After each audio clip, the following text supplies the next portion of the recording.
It's a beautiful afternoon here in Ilaro, and I warmly welcome you to the studios of Poly TV Ilaro. I say happy Easter to you all there. I hope you are enjoying yourself. Today is a public holiday, Easter Monday, and we're glad to be here with you to be part of your holidaying. My name is Femi Afolabi. It's time once again for newspaper review and analysis here at the studio. I'm not alone. Sam is here seated with you. Sam, how are you? I'm fine, and I'm sure that our viewers at home are really enjoying the Easter celebration. Today is good. Is it, what do you call it? Easter Monday. Easter Monday, exactly. Yeah, Easter Monday. So, once again, happy Easter celebrations to all our lovers across the world. I remain Samuel Olaniyan. So let's get straight to it today on newspaper review and analysis with Poly TV Ilaro. Well, we have the Nigerian Tribune with us. We have the Guardian, we have the Vanguard newspaper, the Punch, as well as Daily Trust newspaper. We'll be taking the newspapers one after the other. First on the Nigerian Tribune. On the front page of the Nigerian Tribune newspaper, power sector debt. Tinubu approves 3.3 trillion naira to tackle electricity crisis. And that's the biggest story on the front page of the Nigerian Tribune newspaper. Also, INEC directs Rex to suspend plans on voter revalidation exercise. INEC directs Rex to suspend plans on voter revalidation exercise, and that's on the front page of the Nigerian Tribune newspaper. Also, a very quiet, shall I say, interesting story. Army rescues 31 abducted worshippers in Kaduna. Army rescues 31 abducted worshippers in Kaduna. Bandit kills 7. Suspected harmed others kill 9 in Benue State. Okay, from that newspaper, I take us to The Guardian. The Guardian front page, the headline in the Guardian newspaper today says, Bloody Easter in Benue, Kaduna, despite Tinubu's pledges. Bloody Easter in Benue, Kaduna, despite Tinubu's pledges. And of course, that is the major headline on the front page of the Guardian newspaper. And we have some other minor stories that dotted the publication today. One of them is at Easter, clerics urge forgiveness, lament, pains, worsening insecurity. At Easter, cleric urge forgiveness, lament, pains, worsening insecurity. And similarly also, we have a Middle East crisis, destroying global economy. IMF lament. Middle East crisis, destroying global economy. IMF lament. Structural challenges, mounting welfare pressures in Q1. Pains says CPPP. And of course, we have another story. INEC suspends voter revalidation exercise amidst timing other concerns. INEC suspend voter revalidation exercise amidst timing and other concerns. Tinubu approves 3.3 trillion naira power sector debt settlement to end grid crisis. Tinubu approves 3.3 trillion naira power sector debt settlement to end grid crisis. And we have another one. States evacuate 735 students from UniJOS over insecurity. States evacuate 735 students from UniJOS over insecurity. These and some other stories dotted the front page of the Guardian newspaper today. Anyone that you are interested in, just find the Guardian newspaper and read. The Punch newspaper, on the front page of the Punch newspaper today, the biggest story on the front page says 2027 elections, political storm brews over PVC registration. Political storm brews over PVC revalidation. It has a rider that says opposition parties want INEC to cancel planned PVC revalidation. Also, ADC, PDP, obedient, flag disenfranchisement, say rural voters at risk. INEC asked Rex to suspend preparations amid backlash. This is on the front page of the Punch newspaper. Still on the Punch newspaper, 2027, Atiku hires U.S. lobbying firm for $1.2 million, says report. Atiku hires U.S. lobbying firm for $1.2 million, says report. Also, Still on the front page of the Punch newspaper, ADC, no secret deals with factional chair. ADC, no secret deals with factional chairs. And straight to the word of politics. Talks intensify as Bauchi governor delays ADC defection. Talk intensify as Bauchi governor delays ADC defection. Also, Oyo 2027, Makinde moves to name successor. Oyo 2027, Makinde moves to name successor.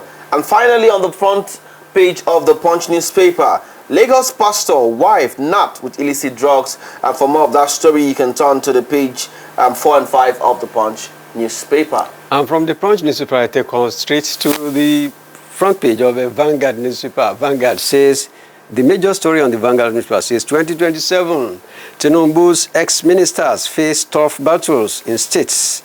Nigeria developing into one-party state, says Makinde. 2027, Tinubu ex-ministers face tough battles in states. Nigeria developing into one-party state, says Makinde. And that is the major headline on the front page of Vanguard newspaper. And other minor stories on the front page of the Vanguard newspaper, one of which says, unsold goods push companies to offer credit deal worth 810 billion naira. And another story, insecurity, Delta, Cross River evacuate students from Unijos. And we have some other stories. Epileptic power supply, Tinubu approves 3.3 trillion naira to restore reliable electricity. Easter tragedy, herders, terrorists kill 16 in Benue and Kaduna. Easter, Nigeria will rise if leaders act now, says Khan. Easter, Nigeria will rise if leaders act now, says Khan. Those are some of the stories you find on the front page of Vanguard newspaper today. All right, straight to the world of Daily Trust newspaper. Daily Trust newspaper on the front page of the Daily Trust. It says, 10 years after Kwankwasia mega city unoccupied. 10 years after Kwankwasia mega city unoccupied. Also, the biggest story on the front page of the Daily Trust newspaper says, funding without flow, water crisis deepens across state. Funding without flow, water crisis deepens across state.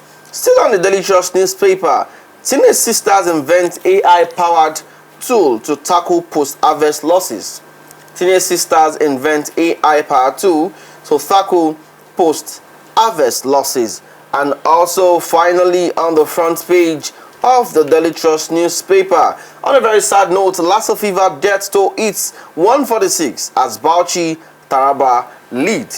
Lassa fever death toll hits 146 as Bauchi, Taraba lead. And these are many more we'll be examining on the front page of on this particular program, that's newspaper review and analysis of PolyTV Ilaro.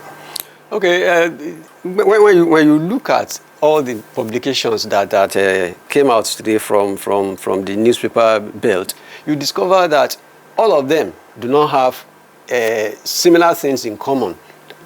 Some of them focus on what is happening at the political end, while some of them research into the economy of the nation, as it were.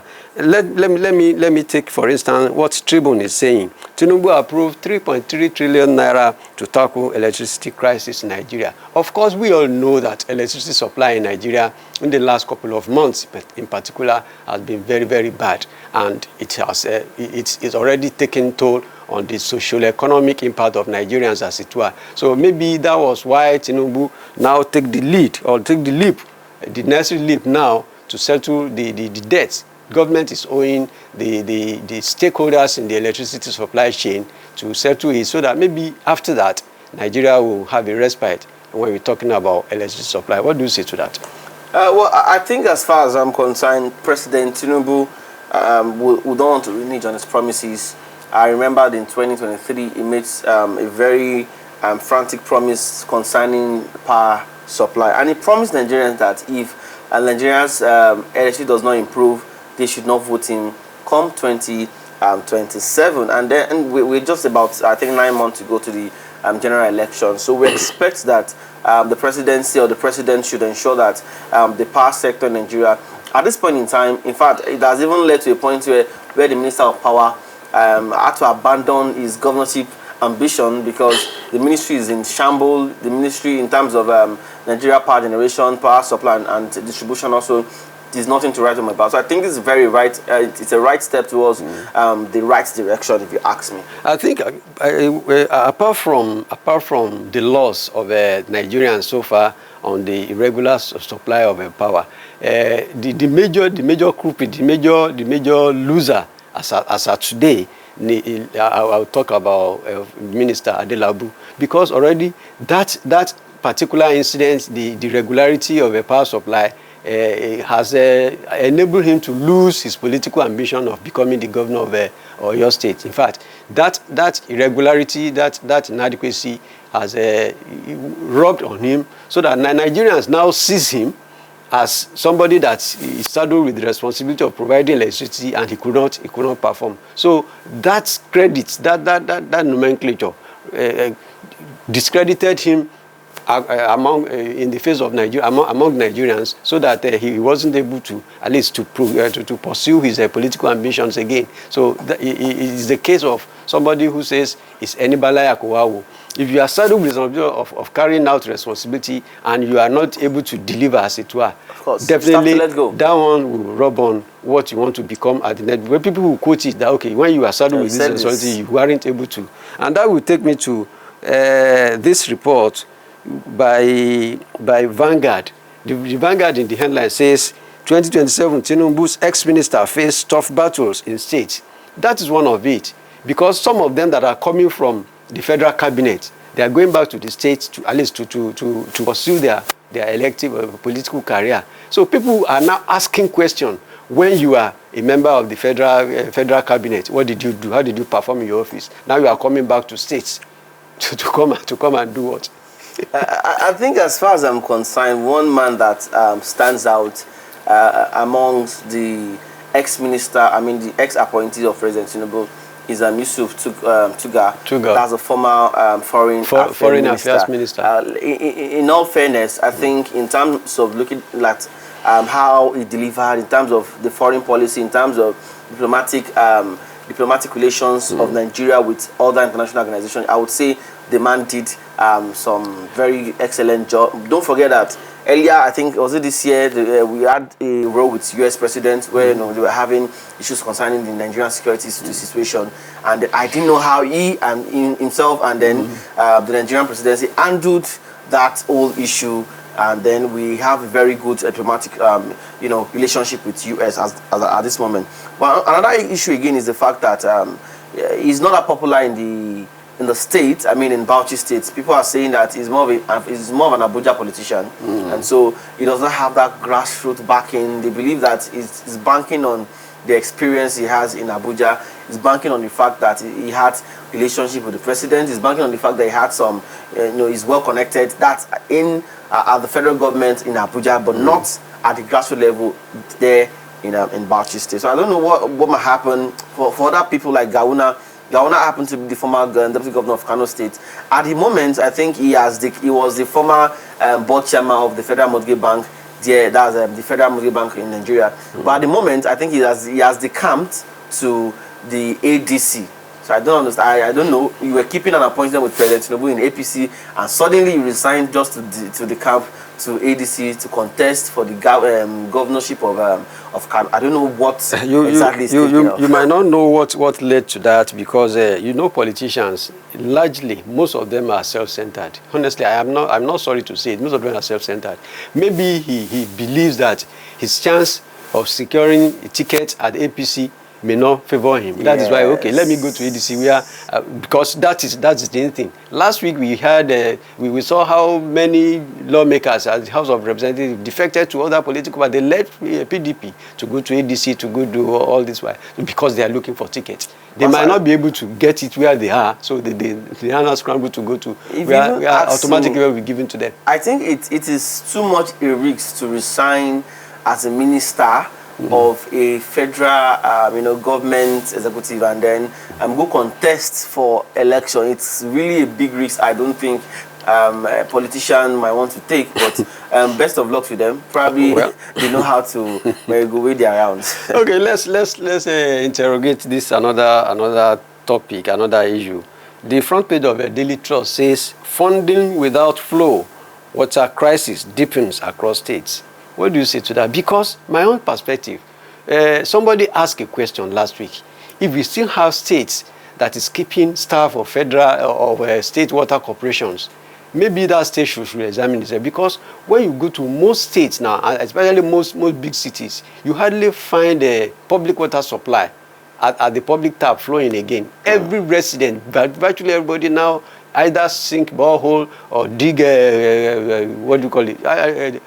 Sink borehole or dug wells. So people do not wait for government alone to provide public water supply.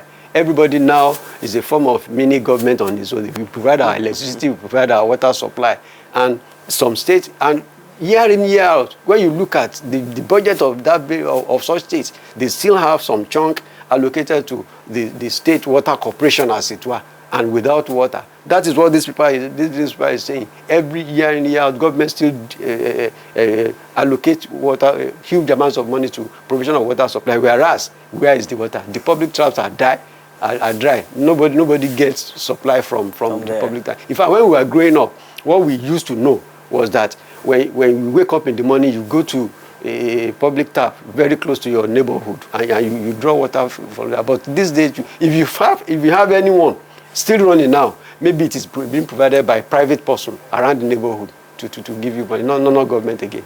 Yeah, I think from what you just said, there's a report from the World Bank that says about 70 million Nigerians have access to water supply, whereas 114 million Nigerians lack access. Look at the gap. It's talking about 70 million to about 114 million. That's a very huge figure. And aside from that, I think at this point we would not try to appreciate what the management of Federal Institute of Technology, Laro Futi, is doing, because in a state where you find out that most, even state government, even the federal government has not really invested more, or let me say they are investing, but we're not seeing the actual result of this year. We just hear some amount of money have been allocated, and we're not seeing the results. In the long run, what you find out is that many of these politicians come back and say, okay, this is my constituency project. They just dig a borehole, and then they put their names there. And also, I also observed that in most, for instance, I was talking about Futi. We now have a dam project here at FPI, and such a project like that will also help to cater for the water supply of communities around Bukoto, Saromia, and even the Polytechnic community. I think that's a very huge direction that some organizations should take. Currently, for you to dig a borehole, it costs around 500,000 naira or 700k to dig a borehole. Currently, imagine how many Nigerians would really be able to afford, doing that in their house. Well, time is not our friend, but we won't leave without mentioning this sad story. During this Easter celebration, we still have some terrorist and bandit attack in Kaduna, in Benue, and of course in some other part of the north, and which left not quite a large number of people dead and people were maimed. Like for instance, The Guardian, its front page says, "Bloody Easter in Benue, Kaduna, despite Tinubu's pledges." Last week, President Tinubu was in Jos, following the last attack at Agwan Rukuba in Jos, where not less than 28 people were lives were lost, and very many people were injured. The president was there, and he did promise that such an attack would be the last, but not quite long. We're recording another attack. So we really don't know, but we want to again plead for governments to be on top of it, and we want to use this Easter at least to appeal to God to visit the minds of those terrorists and bandits, those criminals. If the Lord visit them, maybe there will be change, as it were. It's a very, very sad occurrence, and at this point in time, President Tinubu, we need to be frank. This Nigerian situation in terms of security is nothing to write home about, and it's quite sad because just a few days ago you were in Jos where you promise that such thing will never happen again. But days after again, we are seeing such a reoccurrence of very unfortunate thing that happened there in what's it called, in the northern states. And I think at this point in time, whether it's a political issue, religious issue, one thing stands is that lives are being lost, and these are loved ones. These are people's family. Homes are being destroyed. Dreams are being killed every single day.